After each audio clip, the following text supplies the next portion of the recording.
Sejam todos muito bem-vindos ao Teologia. Vamos para a nossa quarta aula sobre hermenêutica aplicada à exposição bíblica, tá certo?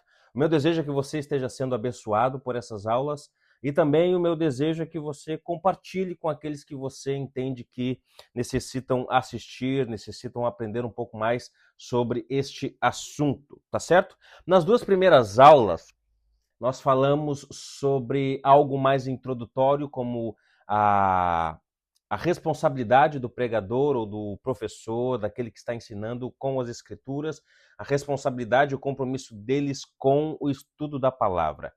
Na terceira aula, nós entramos em algo mais técnico, nós falamos sobre a hermenêutica propriamente dita, no sentido de olhar o texto, observar o texto e ver o que nós conseguimos extrair do texto de informações importantes acerca daquilo ali que está escrito, para que nós possamos fazer um bom estudo detalhista dos termos, dos verbos, das comparações, da onde começa o texto, aonde termina o texto, e nós falamos sobre a delimitação de um texto para o ensino.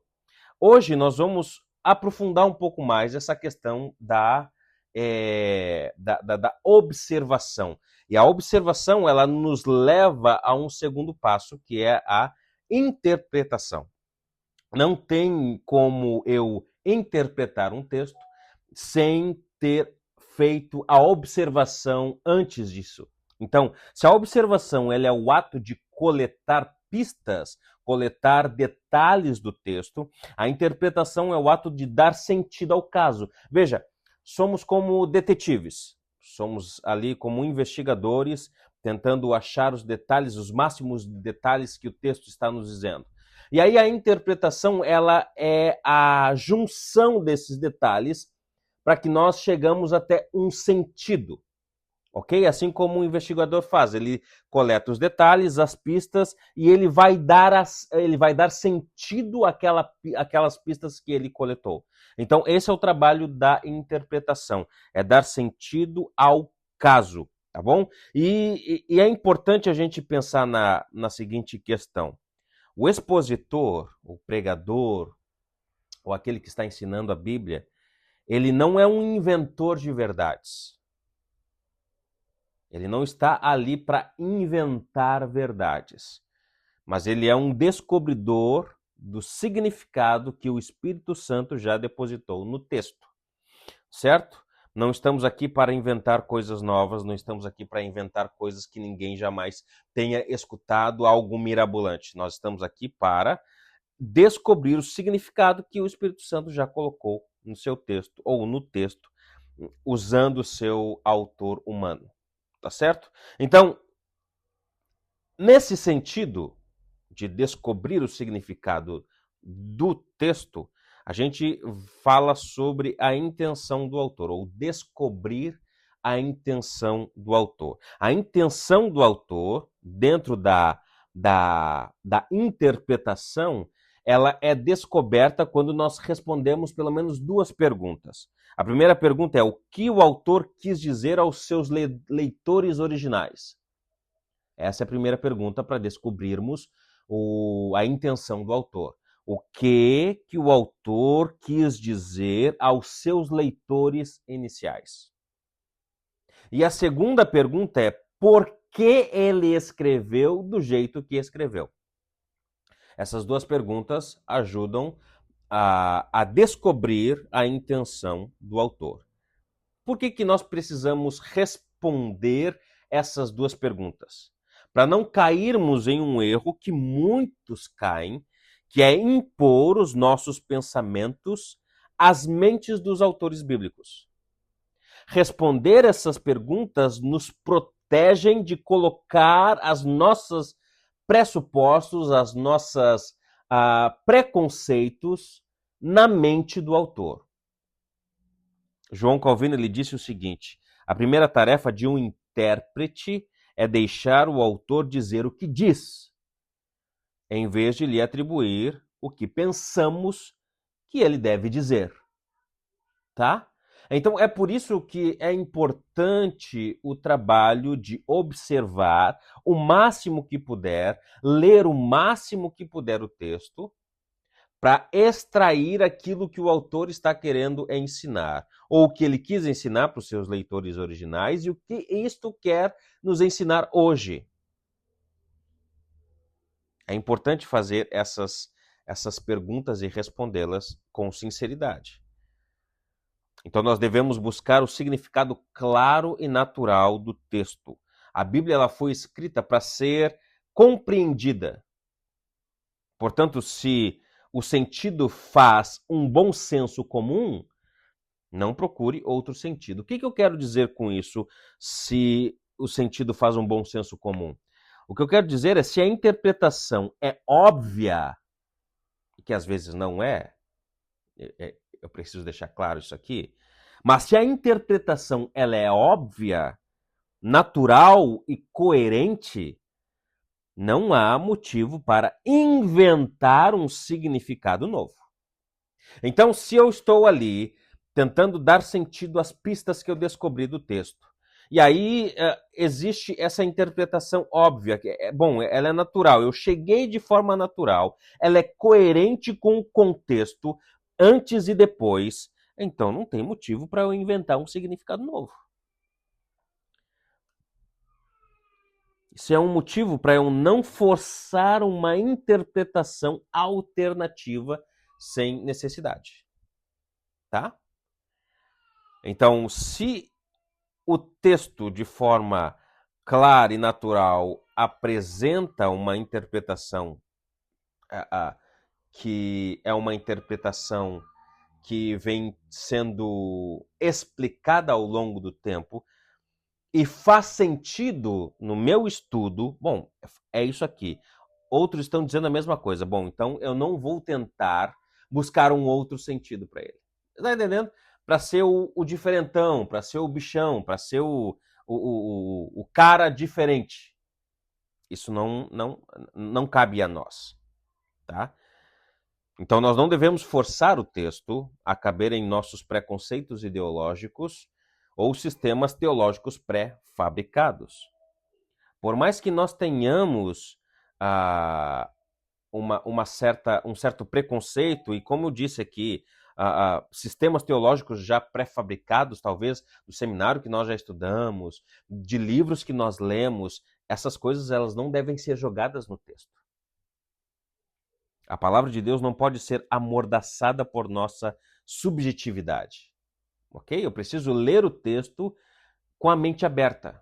Na verdade, sem os meus pressupostos, sem as minhas ideias, certo? Eu preciso ler e tentar fazer com que os meus preconceitos, as minhas ideias sejam moldadas pela palavra de Deus. Um texto interessante para nós lermos a fim de entender essa questão, de não deixar com que os nossos pressupostos ditem o que o texto está dizendo, é Neemias 8:8. O texto diz: leram no livro da lei de Deus claramente, dando explicações de maneira que entendessem o que se lia. Então, interpretar é remover os obstáculos para que a voz de Deus seja ouvida. 2 de Pedro 3,16, Pedro adverte sobre os ignorantes que deturpam as escrituras para a sua própria destruição. Então, o expositor tem o dever de ser exato para não ser um falso profeta. Isso aqui é algo muito importante. O falso profeta é aquele que ensina coisas da sua cabeça, achando ou tendo a palavra de Deus como uma carteira, para dar carteiraço. Isso diz assim, ok? Então, o texto ele não pode significar o que ele nunca significou. Por isso que é importante nós termos o compromisso de tirar os pressupostos, os nossos pressupostos, as nossas ideologias e ler o texto e tentar fazer com que o texto molde os nossos pressupostos. Uma regra fundamental da hermenêutica é que o significado de um texto para nós hoje deve ser derivado do que ele significou para os ouvintes originais. Então, se a sua interpretação contradiz o que o autor original poderia ter comunicado, você não está interpretando a Bíblia. Você está dando uma nova ou um novo sentido ao texto. Gálatas 1:8 diz: mas ainda que nós ou um anjo do céu pregue um evangelho diferente daquele que lhes pregamos, seja amaldiçoado. A verdade bíblica está ancorada no evento histórico da revelação e não nas preferências do intérprete. Eu acho que o texto diz isso. Não, achismo é ruim. Joga o seu achismo fora. Vamos ver o que o texto diz, pegar as evidências que o texto traz e ensinar o que o texto está dizendo.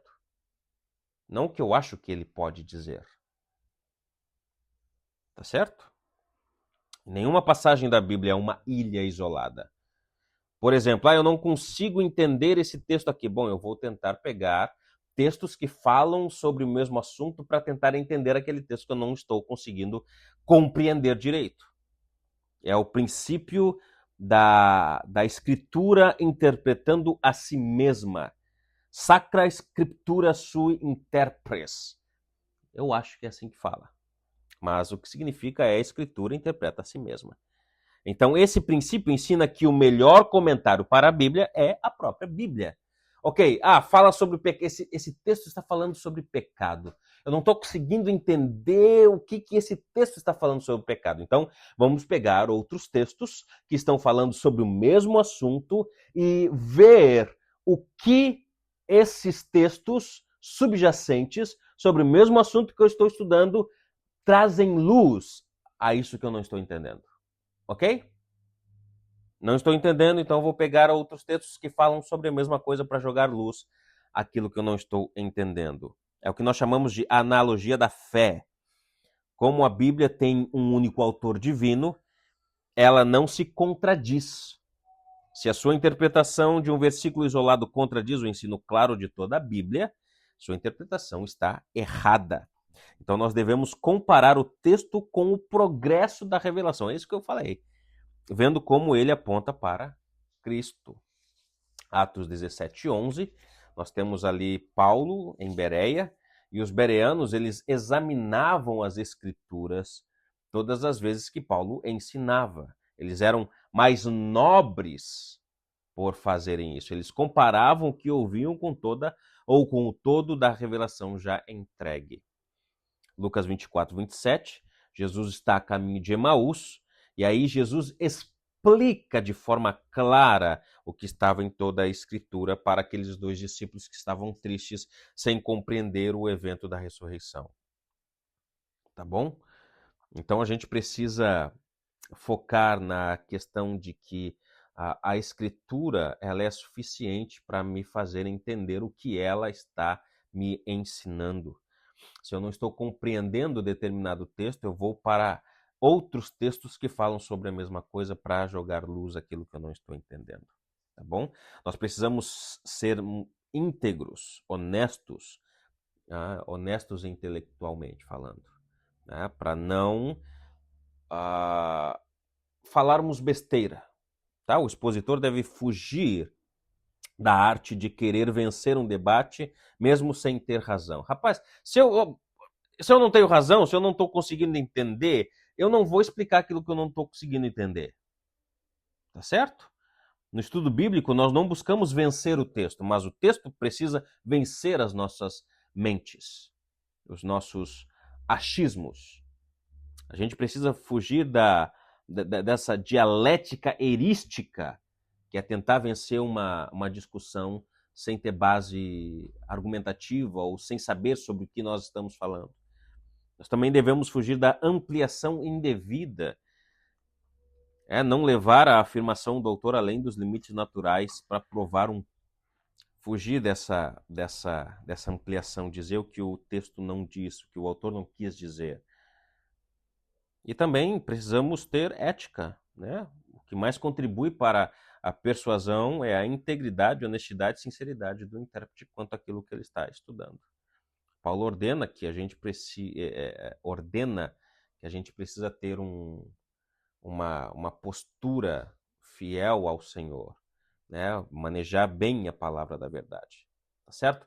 Então, dito isso, a gente vai já para a nossa quinta aula e vamos aprofundar um pouco mais sobre esse assunto. Nos vemos lá. Um abraço.